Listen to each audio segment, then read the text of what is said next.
Hello friends, welcome back to my channel. ಎಲ್ಲರೂ ಹೇಗಿದ್ದೀರಾ? Super ಆಗಿದ್ದೀರಾ ಅಂತ ತಿಳ್ಕೊಂತೀನಿ. ನಾನು ಕೂಡ ಸೂಪರ್ ಆಗಿದ್ದೀನಿ.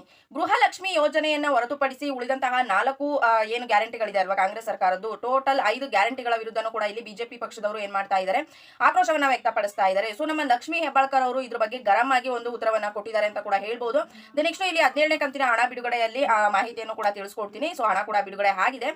ಈ ಒಂದು ಎಲ್ಲಾ ಮಾಹಿತಿಗಳನ್ನ ನೀವು ತಿಳ್ಕೋಬೇಕು ಅಂತ ಅಂದ್ರೆ ನೀವು ಎಲ್ಲೂ ಕೂಡ ಸ್ಕಿಪ್ ಮಾಡದೆ ವಿಡಿಯೋನ ಕಂಟಿನ್ಯೂಸ್ ಆಗಿ ನೋಡಿ, ಜೊತೆಗೆ ಒಂದು ಮಾಹಿತಿಯನ್ನ ಆದಷ್ಟು ಬೇರೆಯವರಿಗೂ ಕೂಡ ಶೇರ್ ಮಾಡಿ. ಬನ್ನಿ ಫ್ರೆಂಡ್ಸ್, ವಿಡಿಯೋನ ಸ್ಟಾರ್ಟ್ ಮಾಡೋದಕ್ಕಿಂತ ಮುಂಚೆ ನೀವೇನಾದ್ರೂ ಹೊಸದಾಗಿ ನಮ್ಮ ಚಾನಲ್ ನೋಡ್ತಾ ಇದ್ರೆ ಸೊ ಪ್ಲೀಸ್ ಬೇಗ ಸಬ್ಸ್ಕ್ರೈಬ್ ಮಾಡ್ಕೊಳ್ಳಿ. ಒಂದು ವೇಳೆ ಏನಾದ್ರೂ ಫೇಸ್ಬುಕ್ ಪೇಜ್ ಅಲ್ಲಿ ವಿಸಿಟ್ ಮಾಡ್ತಾ ಇದ್ರೆ ಸೊ ಅಲ್ಲೂ ಕೂಡ ಫಾಲೋ ಮಾಡಿ, ಲೈಕ್ ಮಾಡಿ, ಕಮೆಂಟ್ ಮಾಡಿ, ಶೇರ್ ಮಾಡಿ, ಜೊತೆಗೆ ಸಪೋರ್ಟ್ ಮಾಡಿ. ಯಾರೆಲ್ಲ ಫಾಲೋ ಸಬ್ಸ್ಕ್ರೈಬ್ ಮಾಡ್ಕೊಂಡು ಸಪೋರ್ಟ್ ಮಾಡ್ತಾ ಇದ್ದೀರಾ ಎಲ್ಲರಿಗೂ ಕೂಡ ಹೃದಯಪೂರ್ವಕ ಧನ್ಯವಾದಗಳು. ನಿಮ್ಮೆಲ್ಲರಿಗೂ ಕೂಡ ತಿಳಿದಿರೋ ಹಾಗೆ ನಮ್ಮ ಕಾಂಗ್ರೆಸ್ ಸರ್ಕಾರ 5 ಗ್ಯಾರಂಟಿಗಳನ್ನ ಕೊಡ್ತು ಅಲ್ವಾ. ಸೊ ಆ ಒಂದು ಗ್ಯಾರಂಟಿಗಳನ್ನ ಇಲ್ಲಿ ಫಿಲ್ಫಿಲ್ ಮಾಡೋದಕ್ಕೋಸ್ಕರ ಸರ್ಕಾರ ಸಾಲವನ್ನ ಮಾಡ್ತಾ ಇದೆ. ಸೊ ಇಲ್ಲಿ ಸಿದ್ದರಾಮಯ್ಯ ಸರ್ ಅವರು ಸಾಲವನ್ನ ಕಟ್ತಾರಾ ಅಥವಾ ಡಿ ಕೆ ಶಿವಕುಮಾರ್ ಅವರು ಸಾಲವನ್ನ ತೀರಿಸ್ತಾರಾ, ಸೊ ಅವ್ರ ಜೇಬಿಂದ ಏನಾದ್ರೂ ತೆಗೆದುಕೊಡ್ತಾರಾ ಅಂತ ಇಲ್ಲಿ ಬಿಜೆಪಿ ಸರ್ಕಾರದವರು ಕೆಂಡಾಮಂಡಲವಾಗಿ ಆಕ್ರೋಶವನ್ನು ವ್ಯಕ್ತಪಡಿಸ್ತಾ ಇದ್ದಾರೆ ಅಂತಾನೆ ಹೇಳ್ಬೋದು. ಸೊ ಇವ್ರು ಹೇಳ್ತಿರೋದು ಏನ್ ತಪ್ಪು ಅಂತ ಹೇಳೋದಕ್ಕಾಗೋದಿಲ್ಲ. ಯಾಕೆಂತಂದ್ರೆ ನಮ್ಮ ಜೇಬಲ್ಲಿ ಎಷ್ಟಿದೆ ಸೊ ಅದಕ್ಕೆ ನಾವು ಎಷ್ಟು ಬ್ಯಾಲೆನ್ಸ್ ಆಗುತ್ತೆ ಅಷ್ಟನ್ನ ಮಾಡ್ಬೇಕಲ್ವಾ. ಸೊ ಹಾಸಿಗೆ ಇದ್ದಷ್ಟು ಕಾಲ್ ಚಾಚು ಅಂತ ಮೊದಲಿಂದನೂ ಗಾದೆ ಮಾತನ್ನೇ ಕೇಳ್ಕೊಂಡೇ ಬಂದಿದ್ದೀವಿ. ಕಾಂಗ್ರೆಸ್ ಸರ್ಕಾರ ಆಡಳಿತಕ್ಕೆ ಬರಬೇಕು ಅಂತ ಏನ್ ಮಾಡಿದ್ರು, 5 ಗ್ಯಾರಂಟಿಗಳನ್ನ ಕೊಟ್ಟರು. ಸೊ ಅದನ್ನ ಕೊಟ್ಟಿದ್ದ ತಕ್ಕನಾಗಿ ನಡೆಸ್ಕೊಂಡು ಹೋಗ್ತಿದ್ದಾರೆ. ಬಟ್ ಸರ್ಕಾರ ಸಾಲ ಮಾಡೋದಕ್ಕೆ ಮುಂದಾಗಿದೆ ಅಂತ ಅಂದ್ರೆ ಇನ್ನು 1.5-2 ವರ್ಷನೇ ಕಂಪ್ಲೀಟ್ ಆಗಿಲ್ಲ. ಸೊ ಇಷ್ಟಕ್ಕೆ ಸಾಲ ಮಾಡೋದು ಕೊಟ್ಟಿದ್ದಾರೆ ಅಂತಂದ್ರೆ ಇನ್ನು 3 ವರ್ಷಕ್ಕೆ ಎಷ್ಟು ಸಾಲ ಮಾಡಬಹುದು. ಸೊ ಇವ್ರು ಸಾಲ ಮಾಡಿದ್ರೆ ಜೋಬಿಂದ ಏನಾದ್ರು ತೆಗೆದುಕೊಡ್ತಾರ, ಜನಸಾಮಾನ್ಯರ ತಲೆ ಮೇಲೆನೆ ಹೊಡೆಯುವಂತದ್ದು. ಸೊ ಇವಾಗ ಚೇತರಿಸ್ಕೊಳ್ತಿರೋ ಸಾಲ ಮಾಡಿರೋದ್ರಲ್ಲೇನೆ ಜನಗಳು ಚೇತರಿಸ್ಕೊಳ್ಳೋದಕ್ಕೆ ಆಗ್ತಾ ಇಲ್ಲ. ಸೊ ಈ ಸರ್ಕಾರ ಮೇಲಿಂದ ಮೇಲೆ ಅವ್ರ ತಲೆ ಮೇಲೆನೆ ಹಾಕಿದ್ರೆ ಸೊ ಜನಗಳು ಏನ್ ಮಾಡ್ಬೇಕು, ಜನಗಳ ಪಾಡನ್ನ ಕೇಳೋರು ಯಾರು ಸೊ ಅಂತ ಇಲ್ಲಿ ನಮ್ಮ ಬಿಜೆಪಿ ಸರ್ಕಾರ ಏನ್ ಮಾಡ್ತಾ ಇದೆ, ಆಕ್ರೋಶವನ್ನು ವ್ಯಕ್ತಪಡಿಸ್ತಾ ಇದೆ. ಸೊ ಇದು ತಪ್ಪು ಅಂತ ನಾವು ಕೂಡ ಹೇಳೋದಕ್ಕಾಗೋದಿಲ್ಲ. ಸೊ ಇವತ್ತಿನ ಕ್ಷಣವನ್ನ ನೋಡ್ಕೊಳ್ಳೋದಕ್ಕಾಗೋದಿಲ್ಲ, ಮುಂದಿನ ಭವಿಷ್ಯನೂ ಕೂಡ ನಾವು ನೋಡ್ಬೇಕು ಅಲ್ವಾ.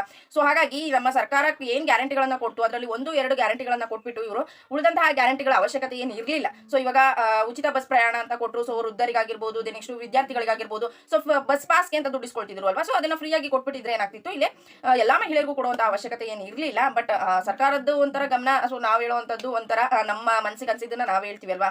ಸೊ ಹಾಗಾಗಿ ಇಲ್ಲಿ ಆಕ್ರೋಶವನ್ನ ಬಿಜೆಪಿ ಸರ್ಕಾರ ವ್ಯಕ್ತಪಡಿಸ್ತಾ ಇದೆ. ಇದಕ್ಕೆ ನಮ್ಮ ಲಕ್ಷ್ಮಿ ಹೆಬ್ಬಾಳ್ಕರ್ ಅವರು ಗರಂ ಆಗಿ ಉತ್ತರವನ್ನ ಕೊಟ್ಟಿದ್ದಾರೆ. ಸೊ ಮಹಾರಾಷ್ಟ್ರದಲ್ಲಿ ಲಾಡ್ ಬೆಹನಾ ಅವರು ಅಂದ್ರೆ ಅವರ ಸರ್ಕಾರ ಆಡಳಿತಕ್ಕೆ ಬಂದ ಮೇಲೆ ಏನೋ 2 ಮಂತ್ ಅಮೌಂಟ್ ಅನ್ನ ಹಾಕಿದ್ರಂತೆ, 2100 ರೂಪಾಯಿಯೋ ಅಥವಾ ಏನೋ ಸಮಥಿಂಗ್ ಹಣವನ್ನ ಹಾಕಿದ್ದಾರೆ. ಅದಾದ್ಮೇಲೆ ಏನ್ ಮಾಡಿದ್ರು, ಸ್ಟಾಪ್ ಮಾಡಿದ್ರು, ಹಣವನ್ನ ಹಾಕ್ತಾನೆ ಇಲ್ಲ. ಸೊ ನಾವೇನಾದ್ರೂ ಹಂಗ್ ಮಾಡಿದೀವಾ? ಸೊ ನಾವು ಏನ್ ಕಾಂಗ್ರೆಸ್ ಸರ್ಕಾರ ಆಡಳಿತಕ್ಕೆ ಬಂದ ನಂತರದಿಂದನೂ ಕೂಡ ಇಲ್ಲಿವರೆಗೂ ಕೂಡ ಹಣವನ್ನ ಬಿಡುಗಡೆ ಮಾಡ್ಕೊಂಡ್ ಬರ್ತಿದ್ವಿ.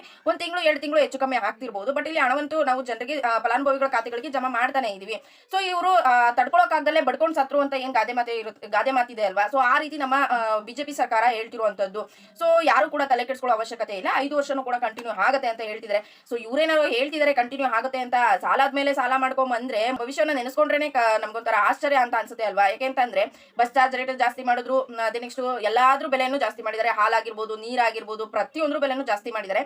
ನೆಕ್ಸ್ಟ್ ಏನ್ ಮಾಡ್ತಾರೆ, ಮತ್ತೆ ಏನಾದ್ರು ಸಾಲ ಮಾಡ್ಬೇಕು, ಸೊ ಹಣ ಏನಾದ್ರು ಶಾರ್ಟೇಜ್ ಆಗ್ತಾ ಇದೆ, ಅವ್ರು ಸ್ಟ್ರೈಕ್ ಮಾಡಿದ್ರು, ಇವ್ರು ಸ್ಟ್ರೈಕ್ ಮಾಡಿದ್ರು ಅಂತ ಏನ್ ಮಾಡ್ತಾರೆ, ಎಲ್ಲಾದ್ರೂ ದರವನ್ನ ಮತ್ತೆ ಹೆಚ್ಚಳ ಮಾಡ್ತಾರೆ, ಜನಸಾಮಾನ್ಯ ತಲೆ ಮೇಲೆನೆ ಹಾಕ್ಬಿಡ್ತಾರೆ. ಸೊ ಇವರಿಂದ ಬೆನಿಫಿಟ್ ಆಗ್ತಿರುವಂತದ್ದೇನು, ಸೊ 2000 ಕೊಡ್ತಿದ್ದಾರೆ. ಬಟ್ ನಮ್ಮಿಂದ ಇಸ್ಕೊಂಡು ನಮ್ಮಿಂದನೇ ತಾನೇ ಕೊಡ್ತಿರೋದು. ಅವ್ರೇನಾದ್ರೂ ಸಪರೇಟ್ ಆಗಿ ಕೊಡ್ತಿದಾರಾ? ಇಲ್ವಲ್ಲ. ಪೆಟ್ರೋಲು, ಡೀಸೆಲು ಪ್ರತಿಯೊಂದ್ರ ಬೆಲೆಯನ್ನು ಹೆಚ್ಚಿಸ್ಕೊಂಡು ಹೋಗ್ತಾ ಇದ್ದಾರೆ. ಸೊ ಅದನ್ನ ಅಲ್ಲಿಗೆ ಬ್ಯಾಲೆನ್ಸ್ ಮಾಡ್ತಾ ಇದ್ದಾರೆ. ಸೊ ಇದುವರೆಗೂ ಕೂಡ ಯಾವುದು ಅಭಿವೃದ್ಧಿ ಆಗಿರುವಂತದ್ದು, ದೊಡ್ಡದಾಗಿ ಅಭಿವೃದ್ಧಿ ಆಗಿರುವಂತದ್ದು ಯಾವುದು ಕೂಡ ಕಾಣಿಸ್ತಾ ಇಲ್ಲ. ಸೊ ಹಾಗಾಗಿ ನಮ್ಮ ಬಿಜೆಪಿ ಸರ್ಕಾರದವರು ಆಕ್ರೋಶವನ್ನು ವ್ಯಕ್ತಪಡಿಸ್ತಾ ಇದ್ದಾರೆ. 17ನೇ ಕಂತು ಕೂಡ ಇಲ್ಲಿ ಬಿಡುಗಡೆ ಆಗಿದೆ. ಸೊ ಯಾರೆಲ್ಲ ರಿಸೀವ್ ಮಾಡ್ಕೊಂಡಿದ್ದೀರಾ, ಮಿಸ್ ಮಾಡದೆ ಕಮೆಂಟ್ ಸೆಕ್ಷನ್ ಅಲ್ಲಿ ಕಮೆಂಟ್ ಮಾಡಿ ಅಂತ ಹೇಳೋದಕ್ಕೆ ಇಷ್ಟಪಡ್ತಾ ಇದ್ದೀನಿ. ಸೊ ಈ ಒಂದು ಮಾಹಿತಿ ಇಷ್ಟ ಆಗಿದ್ರೆ ಲೈಕ್ ಮಾಡಿ, ಕಮೆಂಟ್ ಮಾಡಿ, ಶೇರ್ ಮಾಡಿ. ಯಾರೆಲ್ಲ ಇನ್ನೂ ಕೂಡ ಫಾಲೋ ಸಬ್ಸ್ಕ್ರೈಬ್ ಮಾಡ್ಕೊಂಡಿಲ್ಲ ಸೊ ಪ್ಲೀಸ್ ಬೇಗ ಮಾಡಿ.